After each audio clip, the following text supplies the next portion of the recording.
Bez recenzií si dnes nevyberieš ani kávu, ani reštauráciu a ani kozmetičku v cudzom meste. A napriek tomu sa veľa firm stále správa, ako by na recenziách nezáležalo.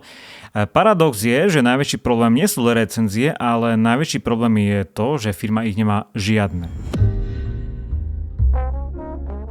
Keď dnes niečo hľadáme, nejdeme na web, nevoláme a nedávame šancu len tak, ale otvoríme si Google mapy a porovnávame. Dve rovnaké služby, podobná cena alebo rovnaká lokalita a vyhráva tá, ktorá má viac recenzií alebo pôsobí dôveryhodnejšie, nie dokonale, ale dôveryhodne. Veľa podnikateľov si myslí, že keď zákazník je spokojný, tak napíše recenziu, ale on nenapíše. Spokojný zákazník nemá dôvod konať, zaplatí, odíde a zabudne.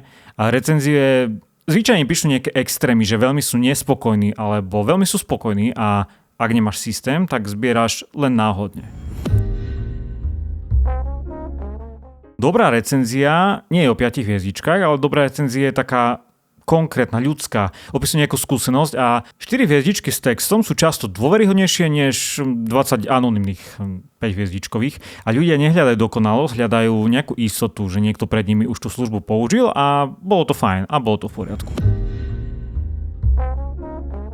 Zlá recenzia sama o sebe neznamená nejaký problém, naopak. Zlá recenzia robí profil reálnejším, zvyšuje dôveryhodnosť a ukazuje, že recenzie nie sú umelé. Profil bez zlých recenzií pôsobí nejak podozrivo a problém nie je tá zlá recenzia, problém je, že keď sa opakuje ten istý problém, tak firma nereaguje, alebo keď reaguje, tak nejak útočne a defenzívne.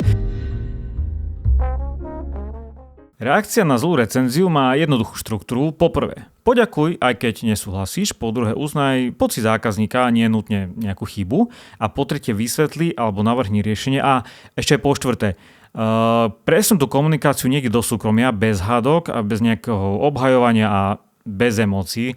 Ľudia nesledujú, kto má pravdu, ale sledujú, že ako sa tá firma správa. Recenzie sa nezbierajú cez nejaké prosby, zbierajú sa cez nejaký správny moment. Najlepší čas je podľa mňa hneď po nejakej službe, keď je zákazník spokojný a ten zážitok je čerstvý, nie o 2 dní nejako správe alebo hromadným mailom. Jedna jednoduchá veta. Ak ste boli spokojní, veľmi nám pomôže krátke hodnotenie. Bez natlaku, bez vysvetľovania a bez nejakého marketingu. Nezbieraš recenzie pre seba, ale zbieraš ich pre ďalšieho klienta alebo nejakého zákazníka.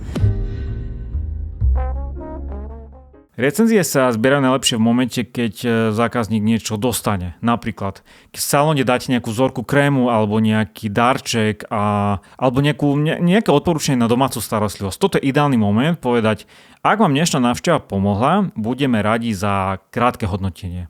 Nie ako protislužbu, alebo ako také nejaké prirodzené uzatvorenie skúseností. Ďalší dôležitý bod je miesto. Tabuľka s hodnotením by mala byť tam, kde sa platí, nie na stene, pri vchode, nie niekde bokom, ale na mieste, kde zákazník stojí, alebo čaká, alebo nejak vyťahuje telefón. Čím menej krokov, tým väčšia šanca, že recenzia vznikne. A ešte jedna vec. Recenzie zbiera osoba, ktorá má so zákazníkom nejaký vzťah. Nie nejaký automat alebo ceduľka.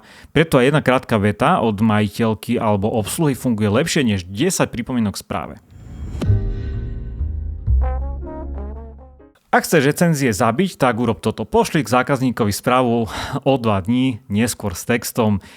Prosíme vás o vyplnenie hodnotenia. Bez nejakého kontextu, bez emócií a bez nejakého momentu. Alebo ešte lepšie, daj link niekam do bio na web alebo do e-mailového popisu a čakaj.